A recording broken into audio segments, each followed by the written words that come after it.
Bienvenido a Neurocosmos, soy Pablo Gómez Porro, soy neurólogo y en este vídeo vamos a hablar de dos enfermedades que se pueden producir como consecuencia del consumo crónico del alcohol. Sabemos que el consumo de alcohol puede producir distintos síntomas neurológicos. Cuando bebemos más de la cuenta se pueden producir los síntomas característicos de la intoxicación aguda de alcohol, como son la desinhibición del comportamiento, la inestabilidad, la dificultad para articular palabras y si la cantidad ingerida es muy alta, se puede producir también el coma etílico. Estos síntomas se producen como consecuencia del efecto inhibidor del alcohol en el sistema nervioso y van desapareciendo a medida que se elimina el alcohol de nuestro cuerpo, aunque en los casos más graves se pueden producir problemas serios de salud. Pero en este vídeo no vamos a hablar de estos síntomas, que ya conoce prácticamente todo el mundo, sino que vamos a hablar de enfermedades graves que se pueden producir como consecuencia del consumo crónico de alcohol. Empezamos con la degeneración cerebelosa alcohólica. El cerebelo es el principal órgano encargado del equilibrio, de la estabilidad y de la coordinación de los movimientos. Pues bien, el alcohol es capaz de provocar la muerte de una de las células más importantes del cerebelo, que llamamos células de Purkinje. Esto es algo que se ha demostrado en estudios con animales y que también se ha visto en los cerebros de los pacientes que consumían alcohol de forma intensa y crónica. Este daño se va produciendo poco a poco y será más grave cuanto más alcohol se consuma y cuanto más tiempo se pase consumiéndolo. Existe cierta controversia acerca de cuánto tiempo y cuánta cantidad de alcohol es necesario consumir para que se produzcan síntomas neurológicos o estas enfermedades. Normalmente los síntomas comienzan a suceder después de más de 10 años de consumo crónico. Hay estudios que muestran cómo consumir más de 40 gramos diarios de alcohol, que equivaldría a consumir cerca de 1 litro de cerveza o algo más de media botella de vino, ya produce daño en las células cerebelosas. Otros estudios hablan de cómo cantidades menores pero consumidas durante más tiempo también pueden producir un daño neurológico. Además, las personas que consumen alcohol de forma crónica tienen más riesgo de estar malnutridos y esto agrava el problema, ya que la deficiencia de ciertas vitaminas también puede producir daño en las células del cerebelo.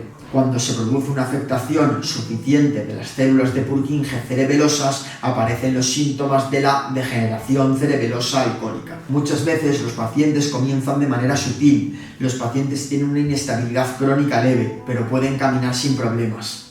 A medida que el daño avanza, comienzan a tener más inestabilidad para la marcha y si no se interrumpe el consumo de alcohol y se corrigen las deficiencias nutricionales, los pacientes pueden terminar siendo incapaces de caminar y necesitando silla de ruedas por no poder mantener el equilibrio correctamente. A veces, pero no siempre, los pacientes pueden tener otros síntomas como visión doble, vértigo, dificultad para pronunciar las palabras o para coordinar los movimientos con los brazos. Es frecuente que los pacientes tengan también temblor al mantener los brazos en una determinada postura o realizar movimientos con ellos. El diagnóstico pasa por realizar una prueba de imagen que descarte lesiones en el cerebro y en el cerebelo. A veces en el escáner o en la resonancia magnética se puede ver atrofia, es decir, adelgazamiento de la parte central del cerebelo que llamamos vermis. El único tratamiento posible en estos casos es dejar de beber y corregir los problemas nutricionales. Con estas medidas, la mayoría de los pacientes dejan de empeorar y se quedan estables. Incluso algunos pueden experimentar mejorías del equilibrio después de meses sin beber. Si se deja de beber completamente, la rehabilitación de la marcha también puede ser beneficiosa. Pasamos a hablar ahora de la segunda enfermedad, que es la encefalopatía de Wernicke o síndrome de Wernicke-Korsakoff. La encefalopatía de Wernicke es un síndrome que se produce como consecuencia del déficit, de la carencia de vitamina B1 que llamamos tiamina. Se considera una enfermedad relacionada con el consumo crónico de alcohol, ya que esta es la causa más frecuente de carencia de vitamina B1.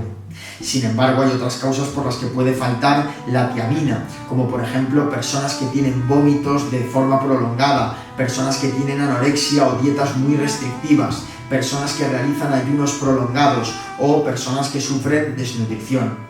La cirugía bariátrica, la diálisis o el cáncer también pueden predisponer a tener carencias de tiamina. La tiamina es una vitamina necesaria para la utilización de la energía en el cerebro, por lo que su ausencia produce síntomas derivados de las estructuras más vulnerables, es decir, los tálamos, los cuerpos mamilares, el cerebelo y los núcleos de los nervios que se encargan de mover los ojos. Los síntomas de la encefalopatía de Wernicke son una combinación de visión doble, inestabilidad, confusión, desorientación y afectación de la memoria. Lo más importante de esta enfermedad es que si se identifica y se diagnostica rápidamente por los médicos, los pacientes pueden recibir tratamiento con tiamina intravenosa a dosis altas y esto puede hacer que mejoren claramente los síntomas.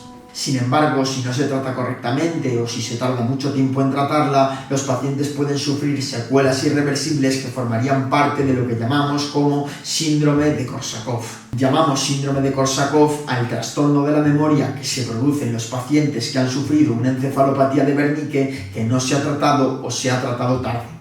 Estos pacientes desarrollan un trastorno de memoria característico en el que son incapaces de retener nueva información y sin embargo recuerdan su vida anterior correctamente, saben cómo se llaman, saben los nombres de sus padres, saben dónde nacieron, se acuerdan de su primer número de teléfono.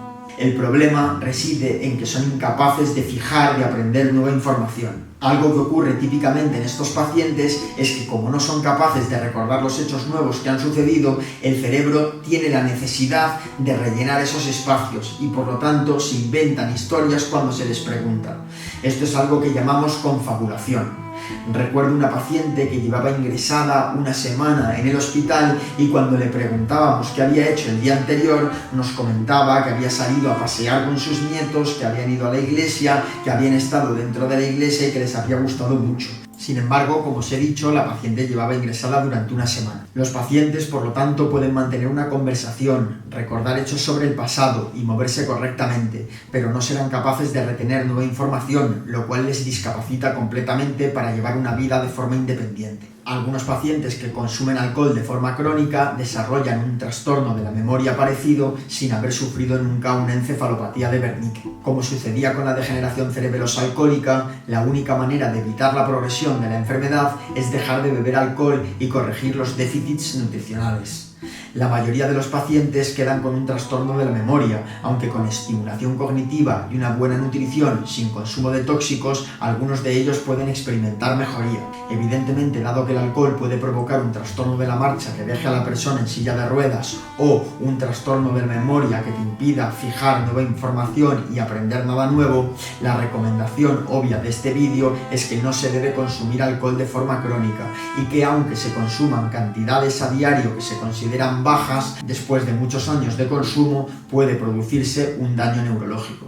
Si existen dudas de otras manifestaciones que pueda provocar el alcohol, podéis dejarlas en la caja de comentarios e intentaremos responderlas en vídeos sucesivos.